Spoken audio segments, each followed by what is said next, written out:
എന്റെ ഫ്രണ്ടേ എന്റെ അടുത്തുനിന്ന് കുറച്ച് പൈസ വാങ്ങിച്ചിട്ടുണ്ടായിരുന്നു. അത് കഴിഞ്ഞിട്ട് തിരിച്ച് തന്നിട്ടില്ല. അപ്പൊ വിളിച്ചു നോക്കുമ്പോ ഫോണിലൊക്കെ ബ്ലോക്ക് ചെയ്തേക്കുന്നു. വിളിച്ചാൽ കോൾ എടുക്കുന്നില്ല, ഒരു കോണ്ടാക്റ്റും ഇല്ല. അത് തിരിച്ചു കിട്ടാൻ എന്തെങ്കിലും വഴി പറഞ്ഞു തരാമോ?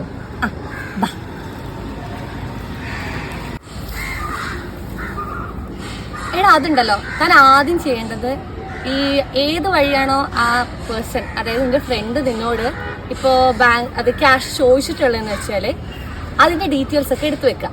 ഇപ്പൊ ബാങ്ക് ത്രൂ ആണെങ്കിൽ ബാങ്ക് ത്രൂവിന്റെ ഡീറ്റെയിൽസ് എടുത്തു വെക്കുക. അപ്പൊ വാട്സപ്പ് വഴിയാണ് ഇപ്പൊ നിന്നോട് മെസ്സേജ് അയച്ച് ചോദിച്ചിട്ടുള്ളെങ്കിൽ അതിന്റെ ഡീറ്റെയിൽസ് എടുത്തു വെക്കുക. എന്നിട്ട് നീ ചെയ്യേണ്ടതെന്ന് വെച്ച് കഴിഞ്ഞാൽ ആ ഫ്രണ്ടിന് ഒരു ലീഗൽ നോട്ടീസ് അയക്കുക. അത് കഴിഞ്ഞിട്ടും റിപ്ലൈ ഒന്നും ഇല്ലെങ്കിൽ ഇപ്പൊ പോലീസ് സ്റ്റേഷനിൽ പോയിട്ട് ഒരു ചീറ്റിംഗ് കേസ് ഫയൽ ചെയ്യുക. അതിലിപ്പോ ആ പോലീസുകാർ ചെയ്യുക എന്താന്ന് വെച്ച് കഴിഞ്ഞാല് 2 പാർട്ടീസിനെ വിളിച്ചു വരുത്തും. എന്നിട്ട് ഒരു ഡേറ്റിന് വേണ്ടെങ്കിൽ ഫ്രണ്ടിന് തിരിച്ചു കൊടുക്കാം എന്ന രീതിയിലൊരു കോംപ്രമൈസ് ആക്കി വിടും.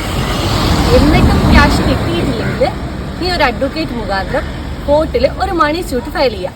അപ്പോൾ കോർട്ടിൽ നിന്ന് വിധി അനുസരിച്ച് ഇതിനൊരു തീരുമാനം കിട്ടും.